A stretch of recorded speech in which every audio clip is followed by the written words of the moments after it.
2023 अपने साथ बहुत सारे यादों को समेटकर विदा हो चुका है और 2024 का आगाज़ हो चुका है।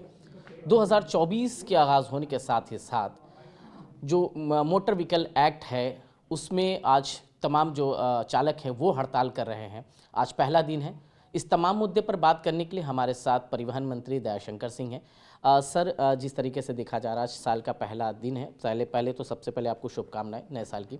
लेकिन मोटर व्हीकल एक्ट अभी लागू नहीं हुआ पूरी तरह से, उसके बावजूद जो चालक हैं वो हड़ताल कर रहे हैं। इसके साथ ही साथ ट्रांसपोर्टर भी इनके समर्थक में, क्या कहेंगे, किस तरीके से इसको देख रहे हैं आप? देखिए, पहले तो नव वर्ष की बहुत बहुत बधाई। देखिए, अभी ये जो कानून अभी बना नहीं है, ये प्रस्तावित है, लेकिन इसको वो लोग गलत समझ रहे हैं। ये सभी चालक के लिए कोई इस तरह का नहीं है। ये उन लोगों के लिए प्रस्तावित हुआ है जो लोग दुर्घटना कर लेते हैं और दुर्घटना को छुपा लेते हैं। कोई दुर्घटना है, उसकी वो सूचना दे दें तो उन पर कोई इस तरह ये कानून नहीं लागू होता है। जो लोग दुर्घटना करके उसको छुपाते हैं, भाग जाते हैं, समय पर जिसको दुर्घटनाग्रस्त व्यक्ति का इलाज नहीं हो पाता है, इसलिए इलाज के अभाव में उनकी मृत्यु हो जाती है। तो कोई दुर्घटना होना ये कोई व्यक्ति जानबूझ के नहीं करता है, लेकिन दुर्घटना होने के बाद उसकी सूचना प्रॉपर पुलिस को या हेल्थ डिपार्टमेंट को प्राप्त हो जाती है या परिवहन विभाग को, तो उनको सुरक्षित समय के साथ उनको हम लोग अस्पताल में इलाज करा सकते हैं, तो उनकी जानें बच सकती हैं। ये उनके लिए है, ये सबके लिए नहीं का ये कानून है, ये उनके लिए नहीं प्रस्तावित है। और यदि कुछ इसमें अभी है, अभी हम ही लोग नहीं जानते कि पूरा क्या है, अभी ये प्रक्रिया में है, तो इसलिए इस तरह के नहीं होना चाहिए। अभी वो लोग अपने इस हड़ताल पर न जाएं, अपने सेवाएं बहाल रखें, और इस पर यदि कहीं कुछ बात है तो हम लोग उसको विचार विमर्श करके देखेंगे कि जो लोगों के हित में होगा उस वही फैसला होगा। तो ये माना जाए कि ना वो समझ पाए ना आप लोग अभी तक समझा पाए हैं, ये माना जाए इसको? नहीं, अभी ये कानून बना ही नहीं है। अभी तो मैंने अभी जो चीज़ अभी भविष्य के गर्त में है तो उस पर हम कैसे निर्णय ले सकते हैं? तो जो चालक हड़ताल पे, उनको आप कुछ कहेंगे किस तरीके से? अभी आप, मैं उनसे अपील करता हूं कि वो अपने उस पे जाएं, जनता के यात्रियों को परेशानी न हो, वो अपने काम पर लौटें। और जो यदि कुछ है, कई संगठनों ने हम लोग को दिया है पत्रक, उस पर हम लोग बात करेंगे, उस पर जो सही स्थिति होगी उसको किया जाएगा। लेकिन अभी जो चीज़ें अभी भविष्य के गर्त में है उसके लेकर के अभी से इस तरह से करना ठीक नहीं है। आखिरी सवाल कर लेते हैं कि 2024 का लोकसभा चुनाव बहुत ही नज़दीक है।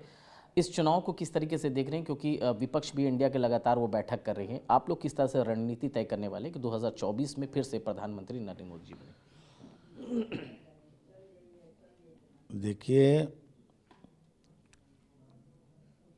पूरा देश मोदी जी के विकास के साथ है। आप देखें, जो पिछले 5 राज्यों के चुनाव हुए जिसमें मोदी जी की गारंटी को लेकर के हम लोग जनता के बीच में गए थे, जनता ने उसको सहज स्वीकार किया, और जो हम लोगों ने आशा किया था उससे भी ज़्यादा जन समर्थन देने का काम किया। 3 बड़े राज्यों में भारतीय जनता पार्टी की सरकार बनी। आज मोदी जी की गारंटी की रथ विकसित भारत संकल्प यात्रा के माध्यम से गांव-गांव जा रही है। देश के हर गांव में वो रथ जा रही है।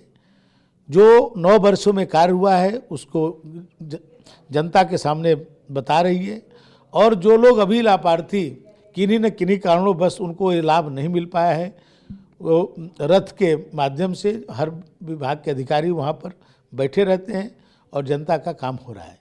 तो भारतीय जनता पार्टी चुनाव के लिए तैयार है। उत्तर प्रदेश की 80 की 80 सीटें भारतीय जनता पार्टी जीतेगी, क्योंकि विपक्ष सामने कोई है नहीं।